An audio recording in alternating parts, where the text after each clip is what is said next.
It's a stadium full of people. Like, how were people not gonna see that? You know what I'm saying? And you didn't stop. Yeah, you know what I mean? Like, at least in the moment, like, damn, you know what I mean? Like, right, you know you hit her. Don't say, oh, I didn't even know I hit her. Perfect. Did you hear about the track relay race where one of the girls got hit in the head with a baton? On purpose? That's alleged, remains to be seen. Let's check out this video real quick, and then we'll talk about it afterwards. You ain't think nobody was gonna catch that shit? Like, nah. The shorty's wild. Junior Kaelen Tucker was running the let her second pass leg me. of the 4x200 relay in the Virginia State High School League Championships when the shocking incident what happened. the hell did she think was gonna happen? Watch again as you see the two sprinters running side by side as they round the corner with Kaelen on the outside, Kaelen's mother cheering her on. Just as Kaelen is passing the other runner, the athlete swings her baton, striking Kaelen. The 16-year-old was later diagnosed with a concussion. After a couple times hitting her, my baton got stuck behind her back like this, and it rolled up her back. I lost my balance, and when I pumped my arms again, she got hit. It appears intentional, but Alaila says it was accidental. But I know my intentions, and I would never hit somebody on purpose. I didn't have to see a first video, second video, 10th video. I know 100% that she won't do this to nobody. Her parents outraged at the backlash. The IC Norcom relay team was disqualified. All right, so the two runners here is junior Kaelen Tucker. She was hit in the head by, I believe, senior Alaila Everett during a race. Now it looks like she's actually facing charges. She's been charged with assault, if I'm not mistaken, out there in Virginia. And I'm not against that. What she did was hit somebody in the head with a metal baton. Like, that's serious. It sounds like, from what you said already, you don't believe you're not falling for it. Yeah, right? I don't think it was an accident. It doesn't look like an accident. It definitely has that, like, that intrusive thought, right? That hits you where you're like, I should have. And she did. Most people just talk themselves out of it, you know what I'm saying? And she just went for and that's nuts. I'm running fast. I ain't gonna be able to see it. That's I you know, to me it just feels like a heat of the moment type of situation where you just didn't think, you know what I mean, like what the consequences were going to be. You're obviously on camera. It's a stadium full of people. Like, how were people not going to see that? You know what I'm saying? And you didn't stop.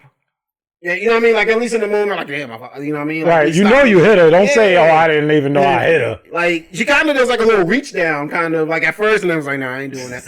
And then I heard the team didn't apologize. They didn't reach out to her or anything like that. Now, she said she got blocked on social media. So as the week went on, this was like kind of circulating into a bigger and bigger thing. But she had a rally the other day. The crying looks so fake, though. What they had a rally for?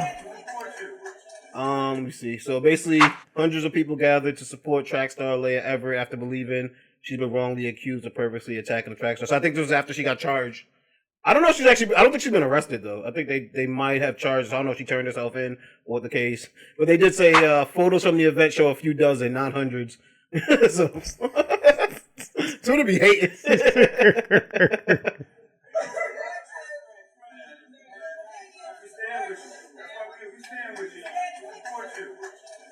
Thank y'all for supporting me.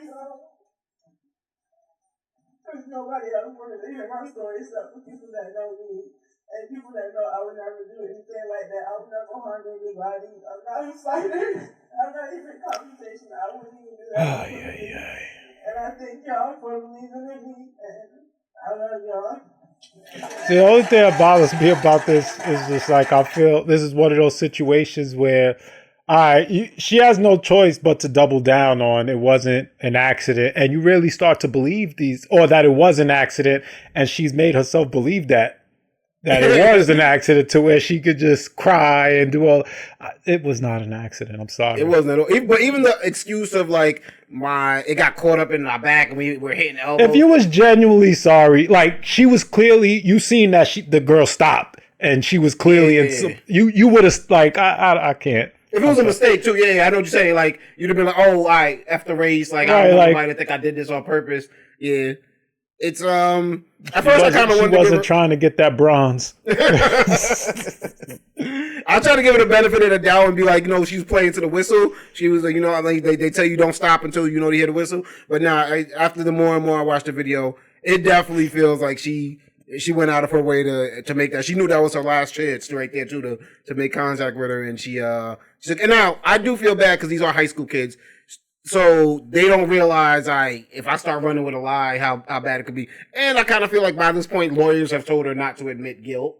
Because I think before I think she was charged, I think there was an actual lawsuit already, that they filed papers for. So I'm assuming as soon as that happens, the lawyer's going to be like, don't get on no cameras and do that. He probably didn't even want her doing as much media, as she was doing to, like you said though, double down and to do the public crying. I'm not going to say that's lying or false, because once again, we're grown men judging high school girls. I don't want to beat up those guys that are like, nah, this girl's this, that. And I also don't want them to be held for, especially the one who did the assault, to be held to a decision you made when you were 17 years old. Like, I'm not going to make a judgment about you as a person. But in this particular situation, yeah, definitely, I think you were in the wrong. I don't believe prison time or jail time or whatever the case may be. I think because she's a 17 or 18-year-old girl, they might charge her as an adult. Didn't they say 16?